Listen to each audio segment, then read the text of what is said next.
Rupanya perut buncit ni bukan semata sebab makan banyak, tapi sebab usus kita dah penuh dengan toksin dan angin.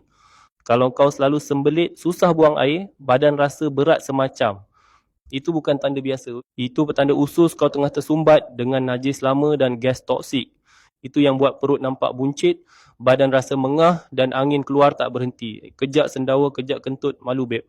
Aku pun dulu macam tu. Setiap pagi bangun rasa perut penuh, nak buang air pun macam tersekat. Tengah kerja pun rasa badan berat.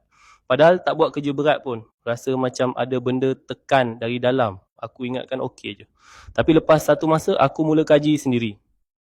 Aku jumpa satu fakta penting. Sembelit kronik boleh sebabkan toksin berkumpul dalam badan. Bila usus penuh najis dan angin, sistem penghadaman jadi lemah, badan pun rasa lemau, cepat letih dan kurang tenaga. Lepas tu aku jumpa satu produk herba, nama dia lendir raja. Kandungan dia memang rare. Gabungan herba Cina yang orang dulu-dulu guna untuk cuci dalaman, iaitu lendir raja buang angin and bantu penghadaman. Yang bestnya, minggu pertama aku amalkan, aku buang air lancar gila.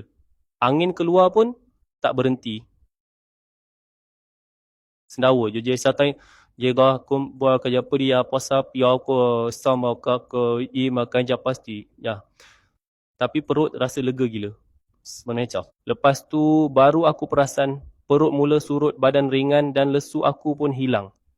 Kata ahli terapi herba tu, lendir raja ni bantu.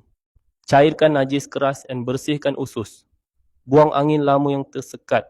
Stabilkan pencernaan supaya badan dapat tenaga balik. Aku bukan promote membuta tuli, aku share sebab aku sendiri dah lalui. Dan lendir raja ni bantu aku rasa sihat balik tanpa perlu ubat moden, tanpa cerit-birit.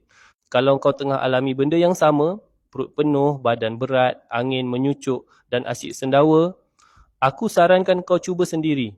Klik link beg kuning kat video bawah ni, nanti kau akan nampak video testimoni pengguna lain yang pernah sembelit, teruk pun dah lega lepas amalkan lendir raja. Kita usaha, Allah yang sembuhkan. Tak salah cuba herba semula jadi, tekan je beg kuning dekat komen.